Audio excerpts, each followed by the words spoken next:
Hello, it's Bethany. I'm a lower elementary Montessori teacher, and today I'm going to be talking about 7 tips for Montessori teachers.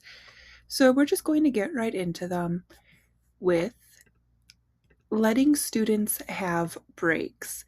Now, um, the great times to have breaks are snack, lunch, and recess, but I'm thinking about other breaks. This is going to get into this is a really hot button one right at the beginning, a tip, but so I have my work plan and I have my students have a daily work plan right at the beginning.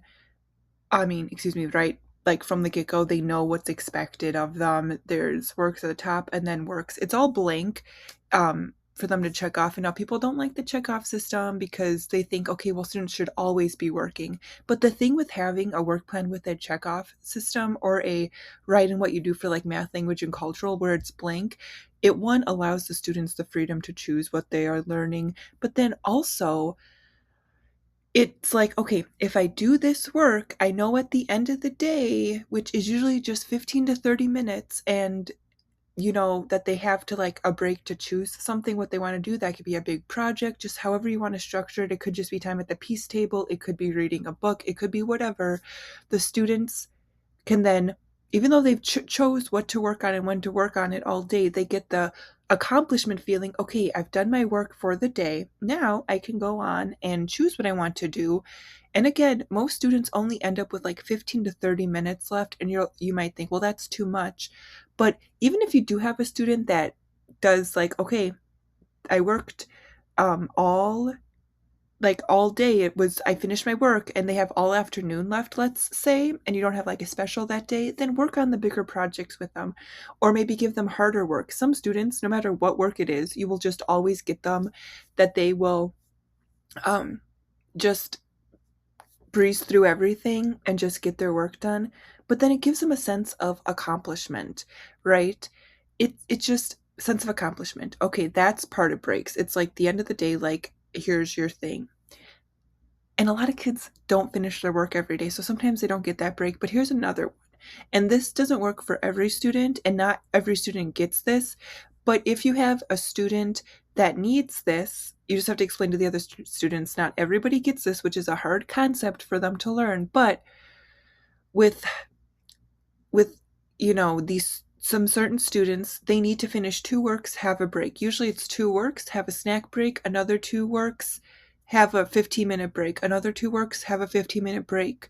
But those kids that need those breaks usually will take forever to get those 2 works done. But if you don't incorporate those breaks, they could take all day to try to finish 1 work. But at least they have a goal of saying, okay, I have 2 works to do. It's a small manageable task. Some kids it might be, okay, 1 work, just 1 work, like maybe 1 check off work at the top and 1 math, language, or cultural work. Maybe you have to work with each individual student in each individual case, but the 2 works and then a break works well for a lot of students, so then they have that manageable time. Because I know everybody's like they should be working all day, but the kids, it's I don't know, I just believe it should just be let the students have a break. The next key tip is to keep presentations short and sweet. I do not have time to sit there for 20 to 30 minutes to give a presentation to a whole group of students, or a few groups of students, a small groups of students. When I was first an assistant one year, the teacher would take forever to do presentations, sit there with her manual. You do not need to do that. Now, it's fine if, let's say, you're a first year teacher and you're learning how to do the materials, practice beforehand, right? Or maybe don't show those students those materials quite yet.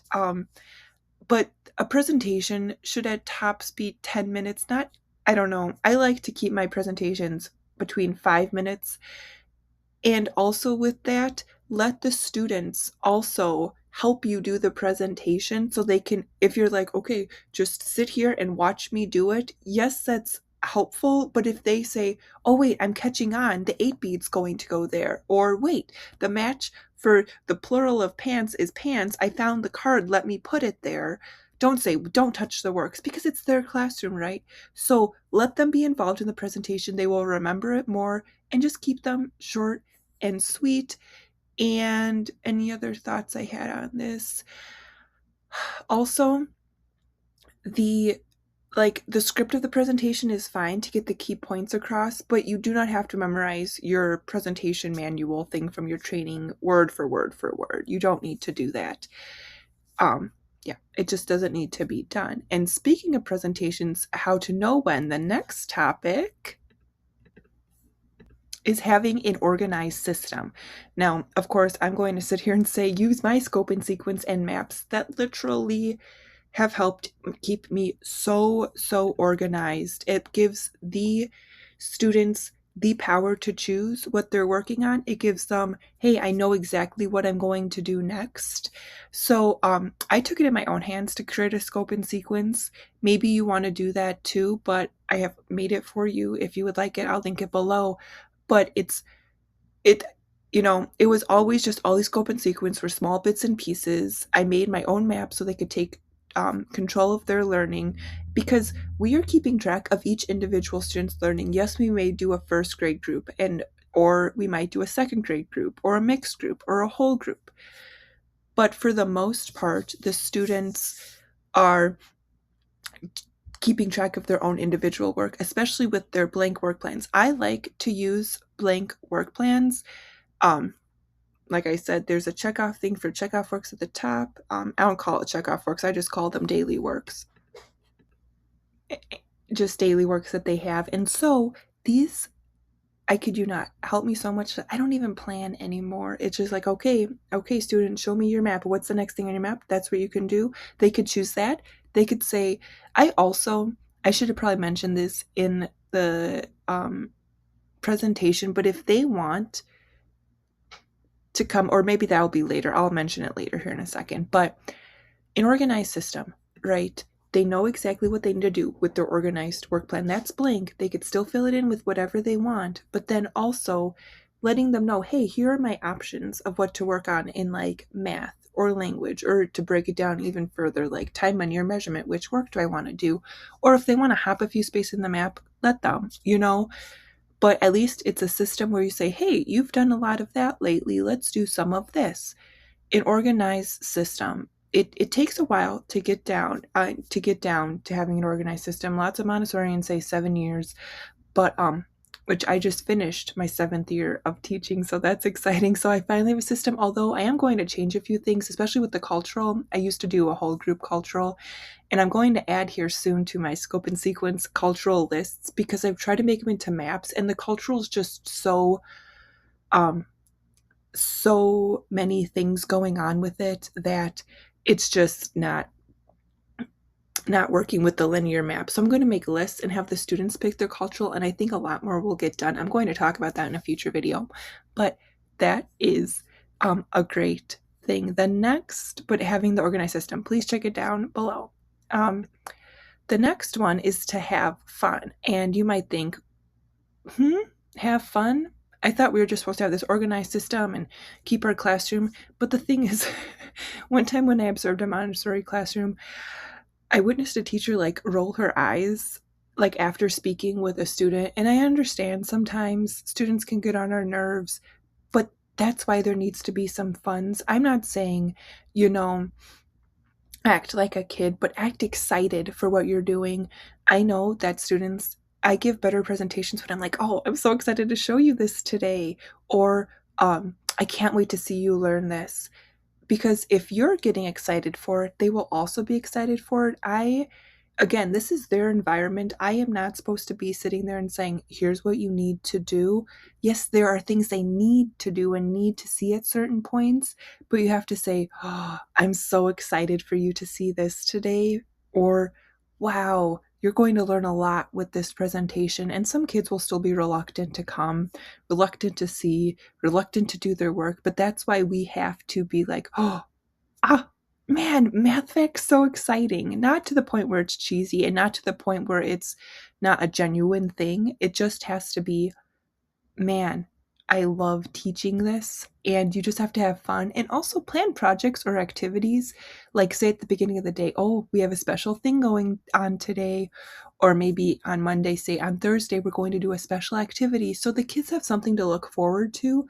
A lot of this message is having something to look forward to and feeling accomplished for, finishing the daily work plan, finishing a weekly work plan, getting to choose what they want to do, which goes into the next topic, which is following the interests of the students. So it's a student environment. Um, they really set the tone for the classroom, and therefore it's important to follow them in what they're wanting to learn about. So that usually comes with the cultural subjects, but if they want to learn about a certain animal, lean into it. If they want to learn math, that maybe an older student, this is what I was thinking about earlier, what like maybe an older student is doing, I don't know, checkerboard multiplication. And that's actually an example from my own classroom. The kids were like, well, what's that? Why does he get to work with this like big work? I went over and said, well, I could show you, even if it's a first year, barely getting their addition and subtraction facts. I'm like, would you like to see it? They sit down, we do the presentation, and usually their response is, yeah, okay, I'll do this later. We'll learn it later. Like they want to see what the kids are doing, but they don't necessarily want to do it. But I would never say, no, you're not ready for that or anything. Like that is not what we're supposed to be doing. So I just say, okay, you can see it. I don't mind. I know how to give the presentation. I don't mind showing it to you over and over and over. That's just my job. My job is literally there to give you presentations. Not that I tell the students that, well, maybe sometimes, but it's just, just you have to follow the interests of the students and what they want to do, whether that be even bigger projects like those students on like free choice time or that are having a break. Okay, well, what do you want to work on? Because I see you're motivated to do like this, or you like this comic book, or you want to learn about lemons. Whatever it is, just follow those student interests. Going along with this is one of my favorite things to do every year is to do a student-driven class play. Now, I have a full video on this and how I do it, but doing plays in your class is awesome, but doing a student-driven one is more fun. Like a student-led play means that the students come up with the idea, the plot, the characters, they make their own props, they write their own lines. And I love doing this as a whole class project. Yes, maybe the third years could do it all together, but doing it as a whole class project and then inviting all the parents in, the kids are so proud of themselves. Even the kids that don't like to speak out or speak up, they don't have to have a speaking role necessarily, but they could still be in the play on stage as like a character. And most kids will get one or two lines for the most part, but also a tip is to pick a topic, help the students pick a topic in a cultural subject. We do ours in December, but it's never like holiday themed or related. So we usually do a cultural subject. So when we did like traveling through the different continents, we did layers of the rainforest with different animals, the planets, and students being on a planet, and then just having a plot. Like the one was picking a present through the continents. The planet one was astronauts going through each planet, trying to find something. Oof, it's bad I can't remember anymore what they were trying to find, but usually our plot is something to find something or to like solve something that's like the issue or what the group. It's usually a main group of characters that is usually made up of older students. Um, so it's just that time, but include everybody. It's a lot of fun. The parents love it. And mine are usually only 15 to 20 minutes. So the parents come for the 15-20 minutes. We usually eat cookies afterwards and then say have a good day. But it's a lot of fun. And I'll give you another tip, but there are all a bunch of tips in the other video about it. But we usually start working on it right at the beginning of November and do it like the second week of December. So it's about a 6-week process. It's a lot of fun though. And we write the script all together and then we read off the script all together. And I usually end it with a song. That's also a good tip, always ending it with a song that the kids sing. Usually we make up a song. One year we use like an actual song. So it just depends on what you're feeling. What you're feeling that time. But a tip is to do a student-driven class play with your students. And then so Montessori creates an environment for students to pick, let them to avoid power struggles. Now, this is also another hot button tip, but because a lot of teachers think they have to be in control of the classroom, but if a student isn't doing something you're asking them to do and you sit there going back and forth, I've done this many times, and I'm like, why am I letting this 7-year-old get to me going back and forth? I finally realized to just let them pick something new, and that's usually having them give them some options. So let's just create a random scenario where the student doesn't want to do a cultural work. I am not going to force them to do it. It's like, okay, if you're not going to work on this right now, even though I really want you to, just to get it, to do it, you can either do this or this. And it's usually those students that have those breaks. So like the 15-minute breaks, it's like, well, if you finish one big work, maybe you could have a 15-minute break.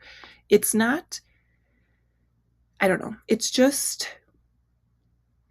we have to remember it's the student's environment, and they have a responsibility to learn, and we can show them as many presentations as we want. We could try to get them to do as much work as they want, but at the end of the day, it's going to come from them saying, oh, I actually want to do this. And even if they don't, they still do the work, they're still going to be learning something, but they have to want it as much.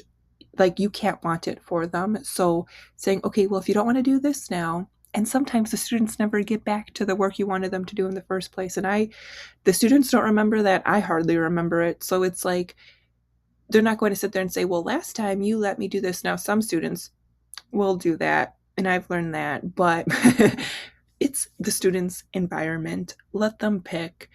Just let them pick what they want to do. And if they don't want to join a group thing, I don't force kids to do it either. It's really, you just got to let them pick what they want to do. But thank you so much for watching this video. I hope you enjoyed the top 7 tips. And thank you so much for watching. Go in my free resource hub, I have my work plan. There's also the scope and sequence list down below. Thank you for watching.